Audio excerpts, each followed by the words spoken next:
और ये समाज क्या कहेगा? जिन जिन लोगों को पता चलेगा, तुम्हारे उस गांव में पता चलेगा कि महदाइसा जो है वो भगवान के पास रुक गई, और तुम्हारे गांव वाले जो हैं वो कहेंगे कि जितना भी अन्न लेकर के आई वो सभी संतों के ऊपर लुटाना शुरू कर दिया, तीर्थों के ऊपर जाना था उसे। दादोस जो पीछे सुन करके आई थी वो सारा ही समाप्त कर देता है। महदाइसा के मन में फिर इच्छा निर्माण हो गई कि चलो कोई बात नहीं, चले जाना चाहिए। भगवान के शाम का पूजा अवसर करने के लिए भगवान के पास आती है। भगवान फिर पूछते हैं, क्यों भाई, वाराणसी जाना चाहती हो?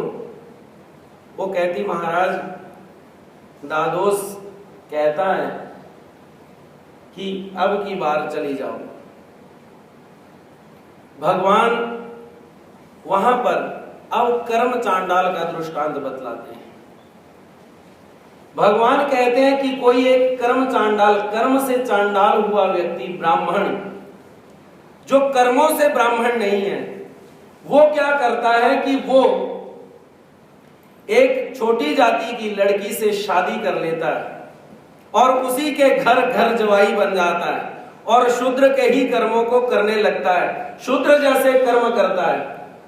भगवान कहते हैं तो फिर उसे ब्राह्मण अपनी पंक्ति में बिठा करके भोजन नहीं करवाते, क्योंकि वो कर्म चांडाल है। अब उसी तरह से भगवान कहते हैं कि ज्ञानवान पुरुष जब अज्ञानी व्यक्ति जैसे आचरण करने लगता है तो भगवान कहते हैं कि वो उस पंक्ति से विहीन निकाल दिया जाता है जिस पंक्ति को वो प्राप्त होना चाहिए था, वो पुनः संबंध से दूर हो जाता है। इसलिए भगवान कहते हैं कि जानते आप पसी बरी मेरता जान,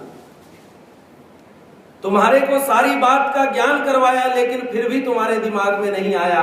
अब महदाइसा के मन में विचार आया कि नहीं जाना चाहिए। भगवान ने इतनी बात कह दी कि तुम्हारे को बतलाया और अज्ञानी व्यक्ति को एक चांस और है। जैसे कानून में ऐसा विधान है कि अगर कोई 18 वर्ष से छोटा व्यक्ति है, नाबालिग है, अगर उसके हाथ से अगर कोई खून हो जाता है तो उसको क्षमा करने का विधान है।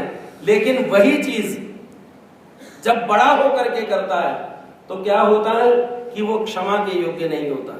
हमारे घरों में बच्चे होते हैं, छोटे बच्चे को हम अपनी गोदी में उठाते हैं, वो मम्मी मम्मी पापा पापा करता है, हमारे को बहुत अच्छा लगता है। और जिस दिन हमारा आचरण देख करके वो एक गाली सीखता है, उस दिन वो पहली गाली निकालता है, छोटा बच्चा। घर वाले सभी खुश होते हैं, कहते हैं अच्छा बेटा एक बार और निकाल के बता। हम सभी कहते हैं बेटा एक बार और निकाल के दिखा। क्यों? क्योंकि उसके मुंह से वो गाली अच्छी लगती है हमें। और वही बेटा जब बड़ा होकर के हमारे को वही गाली देता है तो हमारे को कितना दुख होता है। भगवान कहते हैं उसी तरह से ज्ञानवान पुरुष जब अज्ञान जैसे कार्य करने लगता है तो भगवान कहते हैं उसी तरह से हमें भी दुख होता है। महदाइसा जान गई कि भगवान अंतर मन से अब दुखी हैं, नहीं जाना चाहिए, भगवान की प्रवृत्ति नहीं है मुझे जाने देने के लिए। मन में विचार कर दिया कि नहीं जाना। दादोस के पास जाती है, दादोस को कहती है कि दादोस मैं भगवान के पास गई थी लेकिन भगवान ने मुझे ये बात बतलाई, मैं नहीं जाऊंगी। दादोस फिर उसे उसका माइंड वॉश करता है, फिर उसका दिमाग जो है वो भगवान ने जो बताया हुआ ब्रह्म ज्ञान है वो फिर उसके ऊपर पर्दा लाता है और मन में फिर विचार बदल जाता है।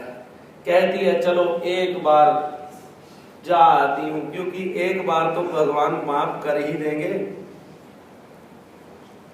लेकिन दादोस कहता है कि तुम ये क्यों पूछती हो कि जाना चाहिए या नहीं जाना चाहिए? तुम ये कहो कि मैं जा रही हूं, ऐसा पक्का निर्णय भगवान को बतलाओ। और महादायिसा ये सुन करके भगवान के पास आती है। दूसरे दिन सुबह दादोस भी भगवान से विदाई के समय में खड़े हैं। भगवान महादायिसा को पूछते हैं, क्यों महादायिसा वाराणसी जा रही हो? वो धीरे से आवाज देती है, कहती महाराज जी जा रही हूं। भगवान उस समय महादायिसा को उस समय कुछ भी उपदेश नहीं करते। भगवान कहते हैं चुप रहे, उसके ऊपर उसका कर्म छोड़ दिया। लेकिन वो भगवान को कहती है, महाराज अब मैं जब वाराणसी से वापस आऊंगी तो भगवान आप मुझ पर कृपा कीजिए, आप मुझे संन्यास दे दीजिएगा। भगवान कहते कोई बात नहीं, अब वाराणसी जा रही हो, पहले वो काम करके आओ, फिर इस काम के बारे में भी सोचेंगे। भगवान से आज्ञा लेकर के वाराणसी में कैसे रहना है, कैसे आचरण करना है, ऐसा भगवान से निरूपण सुन करके वाराणसी जाती है। और वाराणसी जा करके महादायिसा के जीवन में परिवर्तन होता है। वहां पर जाकर के वो देखती है हर एक आदमी का एक टर्निंग पॉइंट आता है, हर एक आदमी का एक ऐसा मोड़ आता है कि जिस मोड़ में उस आदमी को बोध हो सकता है। और हमारे टर्निंग पॉइंट इतने हैं कि सुबह से लेकर के शाम तक हमें अनुभव में आता है कि ये संसार मिथ्या है, इस संसार में कुछ भी नहीं, परंतु फिर भी हम उनकी तरफ ध्यान नहीं देते। हम अपना ही ध्यान लगाए हुए हैं कि संसार में रस है। वाराणसी के जाने के बाद जब वो भगवान के पास आती है तो भगवान को बतलाती है, महाराज मैं वाराणसी गई, वहां पर जाकर के मैंने देखा तीर्थों जैसा तीर्थ था, वहां पर कोई विशेषता मुझे दिखाई नहीं दी। क्यों? क्योंकि ईश्वर की आज्ञा का अतिक्रमण करके गई है। और ईश्वर की आज्ञाओं का जो उसको भगवान श्री चक्रधर प्रभु ने स्वयं अपने श्रीमुख से करवाई हैं, उन आज्ञाओं का कहीं ना कहीं मन में ठिकाना लगा हुआ है। कहीं ना कहीं वो अपने मन को सोच रही है। कोई भी व्यक्ति, कोई भी ज्ञानी पुरुष क्यों ना हो, अगर हमारे को पता हो कि चोरी करना पाप है और उस दिन हमारे को चोरी करने के लिए कहीं खड़ा कर दिया जाए, कह दिया जाए कि जाओ ये सामान उठा करके लाओ, उस दिन हम वो कर्म तो कर लेते हैं, लेकिन अंदर ही अंदर हमारे को उस कर्म के बदले में क्या होता है? दुख होता ही रहता है।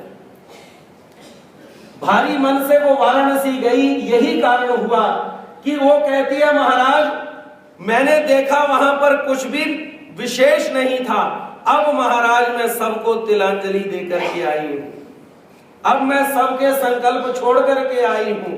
मैंने आज से दादोस को तिलांजलि दे दी, मैंने तीर्थों पर जाने की, अन्य क्षेत्रों पर जाने की तिलांजलि दे दी, अब मैं इन श्री चरणों को छोड़ करके कहीं नहीं जाऊंगी।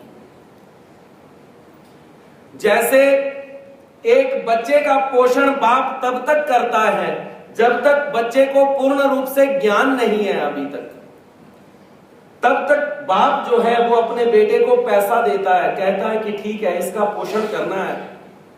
और वो बेटा जब बड़ा होकर के अपने बाप की संपत्ति को व्यर्थ में इधर उधर लुटाना शुरू कर देता है, वही बाप उस अपने बेटे को उससे अपनी जायदाद से बेदखल कर देता है। वो कहता है कि तुम इस धन के योग्य नहीं हो,